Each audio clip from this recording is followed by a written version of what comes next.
It's a very rare case. Guillain-Barré syndrome. Yun po yung case ho no isang bata. Para model. Mo nga rin to. Ay, yung buhat. Yan. Imagine mo, iTerra Care Pro, it weighs around at least 1.2 kilos.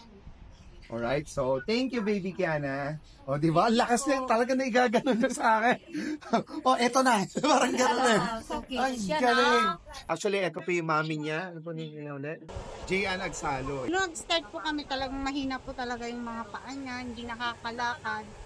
Tapos, sabi nga ni ma'am, dapat araw-araw siya mag-therapy para makita yung effect para makatulong sa kanya sa sakit niyang GBS. Kasi nga sabi ng mga doktor doon na manalangin na lang daw. Kasi sa gamot, wala na talaga siyang may bibigay na gamot sa kanya. Yun na lang therapy. Trinay namin si Ma'am Helen ng 9 days lang. Marami ng improvement. Ay, hindi rin makahawak? Oo, nung first. Lahat ng joints.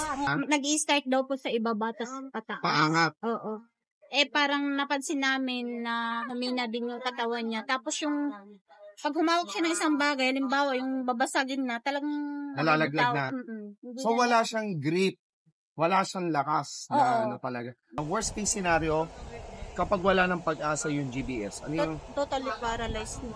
So it means walang cure sa GBS. Walang gamot. Walang gamot. After ho nung 9 sessions ni Ma'am Helen. Kiana, with Ma'am Helen, ano po yung napansin nyo talaga na malaking improvement sa bata? Ano po, start po tayo sa kamay kasi dun talaga yung first na nakita ko eh.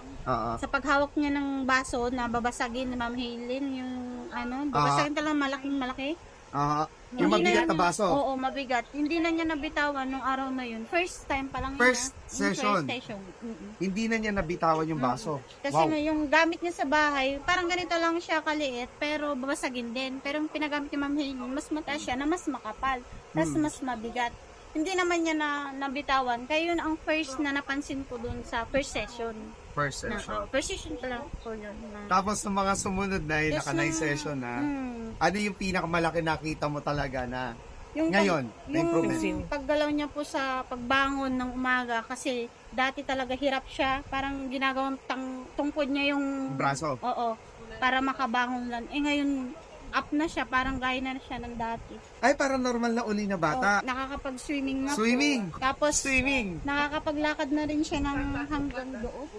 Malayo na yung distance ng lakad niya. Sarili na, ayaw niya pong tumayo mag-isa. Basta may kapitan. 1 month sa first na nag-therapy sa kanya, wala talaga. Wala nangyari.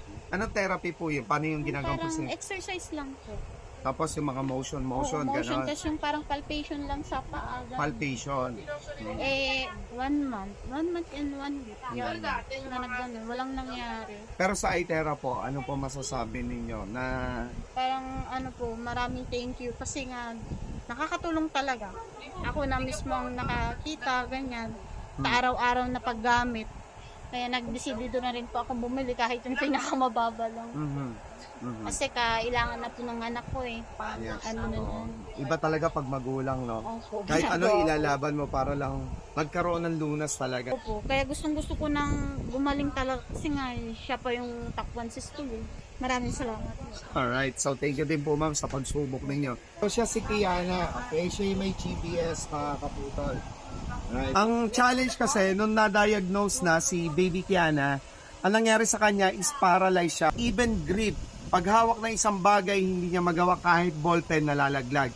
So ngayon, papahawak natin kay baby Kiana. Okay lang? Kaya mong hawakan? Ganun lang. Sige. Kahit single lang.